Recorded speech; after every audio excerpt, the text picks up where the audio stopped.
Baik, selamat siang. Izin memperkenalkan diri terlebih dahulu. Nama saya Brian Pratama Junaidi dari Fakultas Keguruan dan Ilmu Pendidikan. Ya, yang saya hormati juga Bapak Febrian Alwan Bahrudin, MPD, selaku dosen pengampu mata kuliah pengantar ilmu politik. Nah, jadi di sini saya ingin memaparkan sempro saya dari kelompok 5 ilmu politik yang berjudul Analisis Kebijakan Pemerintah dalam menghadapi krisis ekonomi di Indonesia.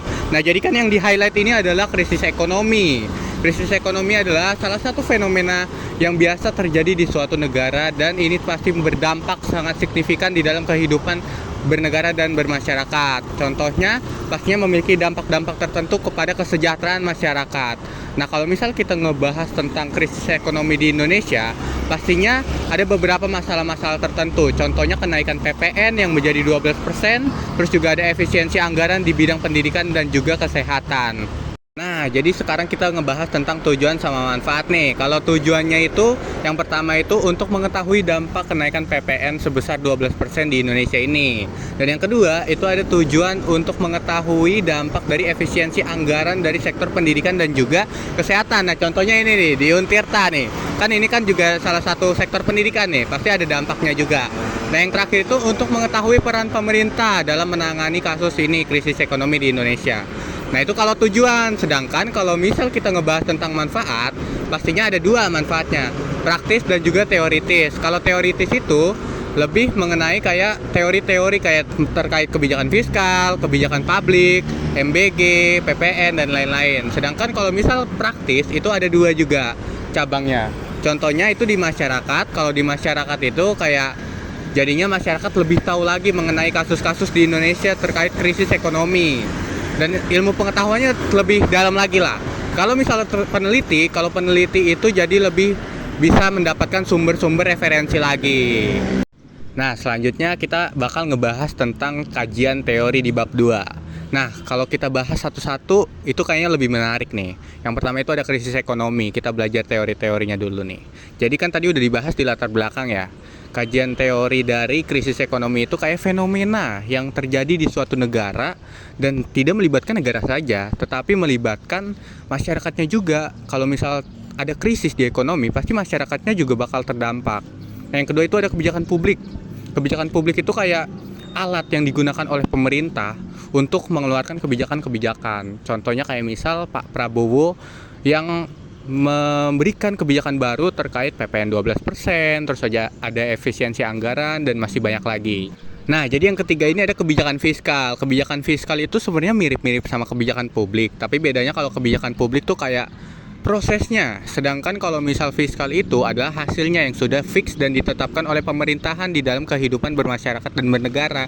Jadi masyarakat harus mengikuti kebijakan tersebut. Ya, contohnya yang tadi, kebijakan kayak PPN menjadi 12%, lalu ada juga efisiensi anggaran dan lain-lain.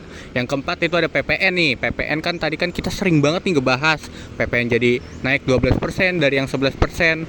Nah, ini menjadi salah satu juga nih keresahan masyarakat. PPN itu apa sih? PPN itu pajak yang harus dibayarkan dan dikeluarkan setiap mungkin kayak ada jangka waktunya gitu. Dan masyarakat harus memenuhi kewajiban tersebut gitu. Jadi jangan sampai masyarakat kayak nggak membayar pajak, karena pajak itu digunakan untuk masyarakat juga. Contohnya kayak pembangunan, pendidikan, dan masih banyak lagi.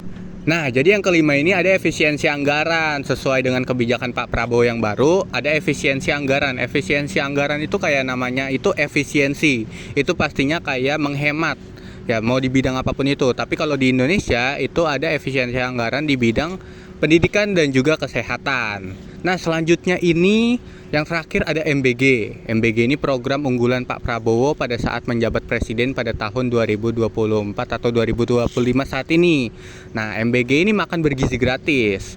Nah, Pak Prabowo itu menekankan kalau MBG ini sangat penting di dalam kehidupan bermasyarakat karena ya jangan sampai ada generasi-generasi muda yang stunting dan lain-lain. Maka itu terdapat tuh kayak beberapa kebijakan baru, kayak jadinya ada efisiensi anggaran, terus juga ada PPN naik ke 12%. Itu menjadi salah satu faktor kenapa terjadinya hal tersebut gitu.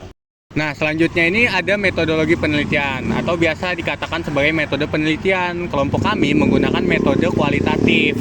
Nah, caranya itu dengan wawancara. untuk tempat dan waktunya itu pada tanggal 26 Mei 2025 di sekitaran FKIP Ciwaro. Jadi kita gak cuman ke mahasiswa tapi juga ke masyarakat umum. Karena kan ini kan membahas tentang krisis perekonomian di dalam negara, pastinya membutuhkan respon-respon masyarakat juga. Nah, teknik-teknik data yang digunakan itu seperti kayak ada redaksi kata. Jadi kata-kata yang mungkin sulit dipahami kita ubah menjadi lebih fleksibel dan juga lebih mudah dipahami lagi. Nah, itu dia. Jadi kita ngebahas tentang kebijakan fiskal, kebijakan publik, efisiensi anggaran, dan lain-lain. Itu dia yang materi-materi di Sempro pada hari ini. Terima kasih banyak karena telah menonton video ini. Untuk Pak Febri juga terima kasih. Ya, sekian. Terima kasih. Maaf kalau saya ada kata-kata yang salah dan kata-kata yang rancu. Bye-bye. Itu kan tadi kan sudah kita maksudnya itu ada lupa kan alias nggak boleh pakai alias ya, misalkan sebagai kayak kelima ini ada yang namanya itu